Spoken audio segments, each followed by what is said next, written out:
विश्वास कहता है अमावस्या के दिन, उस श्राद्ध पक्ष की अमावस्या के दिन जो नदी, तालाब, बावड़ी, कुआं किसी भी एक जगह पर अपने पूर्वजों का नाम लेकर शाम के समय पर दिया लगाएगा, ये मेरा विश्वास कहता है उसके लिए कुबेर भंडारी भंडार जरूर बनेगा, पितृ भंडार जरूर बनेंगे। ये निश्चित। किसी भी नवरात्रि के पहले जो अमावस्या पड़ती है, चावल की कटोरी में एक कपूर का टुकड़ा रख दीजिए महाराज, छोटा सा, और कपूर का टुकड़ा रखकर उस कपूर को दरवाजे के बाहर कटोरी में ही, चावल रखी हुई कटोरी में ही उसको पितरों का स्मरण कर कर जला दीजिए। और जलाने के बाद उस चावल को कहीं भी किसी भी वृक्ष की छांव में पक्षियों के लिए डाल दीजिए।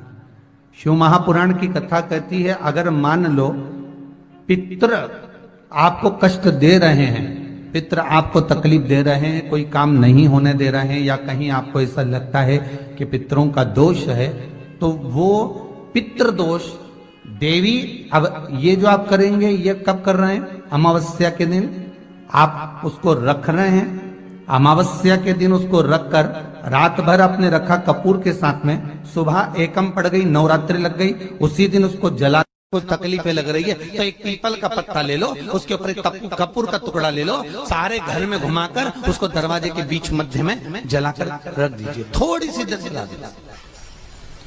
20 से 25 मिनट के अंदर स्वयं गुरु बाबा कहते हैं, राम सुनो, यदि कोई आरती में, पूजन में, घर में एक कपूर का टुकड़ा आरती के बाद में जब समर्पित करेगा तो उसको अश्वमेध यज्ञ का पुण्य प्राप्त हो जाएगा।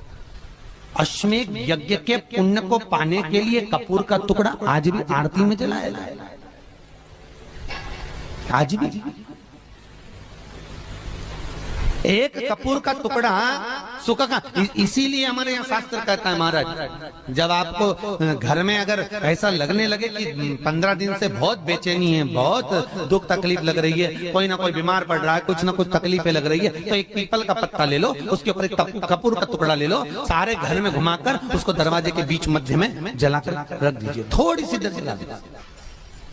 20 से 25 मिनट के अंदर मकान में एनर्जी वापस आ जाएगी, उस भवन में एनर्जी वापस प्राप्त हो जाएगी। अमावस्या के दिन आपको लगता है कि हमारे पूर्वजों का उद्धार नहीं हुआ, हमारे पूर्वजों का कल्याण नहीं हुआ, कहीं अधोगति में कोई चला गया है, उसका बस एक बार, रोज नहीं जरूरत है, प्रतिदिन जरूरत ही नहीं, महीने में एक बार अगर अमावस्या के दिन भी आपने चंदन के, थोड़ा सा चंदन अगर मेरे देव अधिदेव महादेव को 7 स्थान पर समर्पित किया है। अशोक यहाँ पर वर्णन कर रही है, मैना, धन्य और कला की कथा कह रही है। तीनों ने सनकादि ऋषियों से मांगा।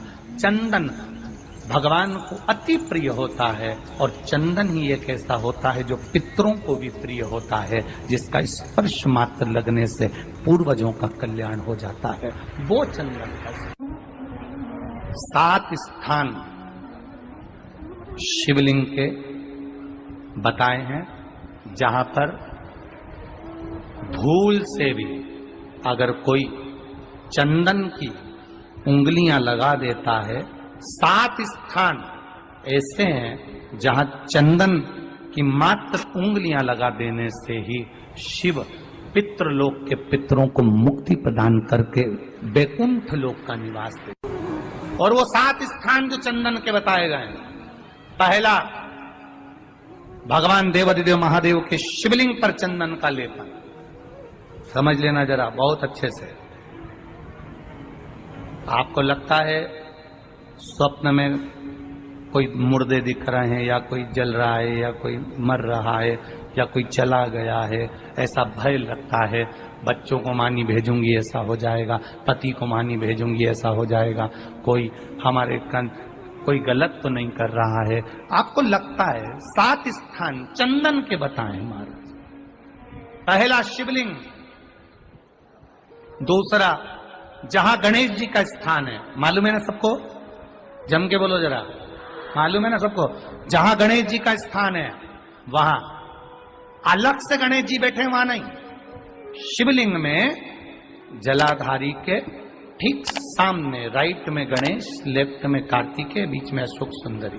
तो पहला चंदन बाबा के शिवलिंग पर, दूसरा गणेश जी पर चंदन की उंगली, तीसरा षडानंद कार्तिकेय पर चंदन की उंगली, चौथा अशोक सुंदरी पर चंदन की उंगली, पांचवा जलाधारी पर चंदन की उंगली, छठा जो शिवलिंग का जल बह रहा है इसके ठीक विपरीत की ओर चंदन की उंगली, और सातवां चंदन नंदी के मस्तक के ऊपर जो दो सींग लगे रहते हैं उस पर चंदन की उंगली।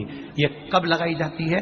या तो अमावस्या के दिन आपको लगता है कि हमारे पूर्वजों का उद्धार नहीं हुआ, हमारे पूर्वजों का कल्याण नहीं हुआ, कहीं अधोगति में कोई चला गया है, उसका बस एक बार, रोज नहीं जरूरत है, प्रतिदिन जरूरत ही नहीं, महीने में एक बार अगर अमावस्या के दिन भी आपने चंदन के थोड़ा सा चंदन अगर मेरे देव अधिदेव महादेव को सात स्थान पर समर्पित किया है। अशोक यहाँ पर वर्णन कर रही है, मैना, धन्य और कला की कथा कर रही है। तीनों ने सनकादि ऋषियों से मांगा। चंदन भगवान को अति प्रिय होता है और चंदन ही एक ऐसा होता है जो पितरों को भी प्रिय होता है, जिसका स्पर्श मात्र लगने से पूर्वजों का कल्याण हो जाता है, वो चंदन है। आपके घर में पितृदोष है, आपको ऐसा महसूस होता है, आपको लगता है, तो किसी भी नवरात्रि के पहले जो अमावस्या पड़ती है, मान लो अपन अमावस्या पड़ी, आप एक अंदाजा लगाइए। तो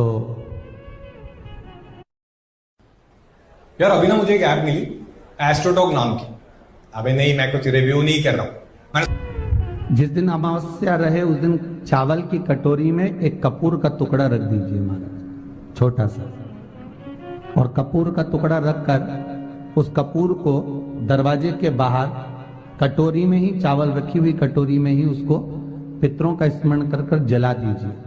और जलाने के बाद उस चावल को कहीं भी किसी भी वृक्ष की छांव में पक्षियों के लिए डाल दीजिए। शिव महापुराण की कथा कहती है, अगर मान लो पितृ आपको कष्ट दे रहे हैं, पितृ आपको तकलीफ दे रहे हैं, कोई काम नहीं होने दे रहे हैं, या कहीं आपको ऐसा लगता है कि पितरों का दोष है, तो वो पितृदोष देवी, अब ये जो आप करेंगे ये कब कर रहे हैं? अमावस्या के दिन आप उसको रख रहे हैं। अमावस्या के दिन उसको रखकर रात भर अपने रखा कपूर के साथ में, सुबह एकम पड़ गई, नवरात्रि लग गई, उसी दिन उसको जलाकर आपने पटक दिया।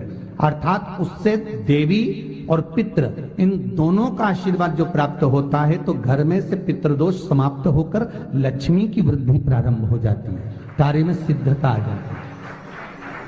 मान लो अगर पितृदोष है तो करो, नहीं है बड़ी अलमस्ती से रहो, तो ये पितृदोष का स्मरण।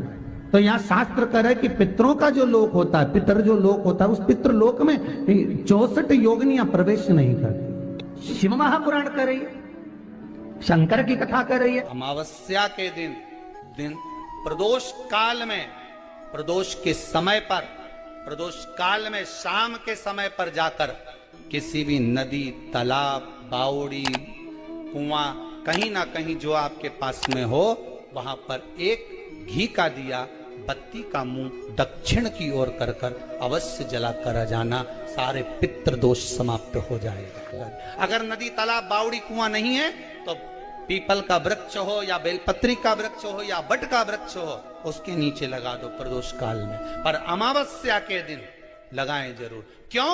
क्योंकि अमावस्या 16 दिन तक पितृ मृत्यु लोक में आने के बाद में भोजन ग्रहण करते हैं। अमावस्या के दिन पितृ शाम के समय प्रदोष काल में शंकर भगवान का नाम जाप कर कर नदी, तालाब, बावड़ी पर पानी पीने जाते हैं। वहां से जल का आचमन कर कर पितृ अपने लोक को चले जाते हैं प्रदोष काल के समय पर। इसलिए प्रदोष काल में जलाशय के पास में बावड़ी, कुआं, नदी, तालाब के किनारे पर दिया लगाया जाता है, दक्षिण की ओर मुख कर कर बत्ती का, तो पितृ आशीर्वाद देते हुए जाते हैं कि फलो फूलो, आगे बढ़ो, उन्नति करो, तरक्की करो। ये पितरों का आशीर्वाद रहता है, पितरों का वर रहता है।